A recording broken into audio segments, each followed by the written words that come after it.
Hello guys, ఒక దిక్కు చేపల పులుసు చేస్తా అని చెప్పా కదా ఫస్ట్ వీడియోలో.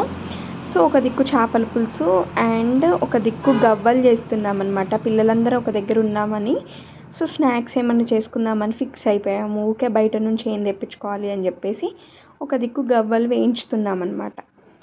అండ్ ఇంకా ఒక్కొక్కరు ఒక్కొక్క దగ్గర కూర్చొని ఫోన్లు చూసుకుంటున్నారనమాట. అందరూ ఫోన్స్ చూసుకునే బిజీలో ఉన్నారు.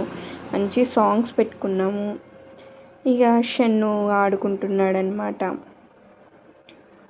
అండ్ మీకు గవ్వల రెసిపీ కావాలంటే నేను ఒకరోజు షేర్ చేస్తా. ఇక ఉమా బిందు అందరం ఇట్లా వంటల దగ్గర ఉండి వంటలు చేస్తున్నామన్నమాట.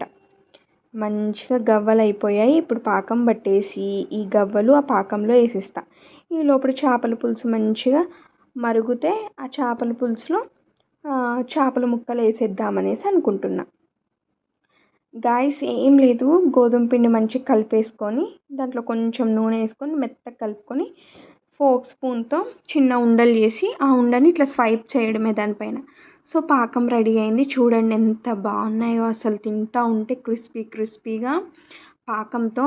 అండ్ నేను ఒక చిన్న మిస్టేక్ చేసా, పాకం కొంచెం ముదురుగా పట్టాలి కానీ నేను కొంచెం లేతగా పట్టాను అనమాట. సో ఇది ఇవాల్టి వీడియో. సబ్స్క్రైబ్.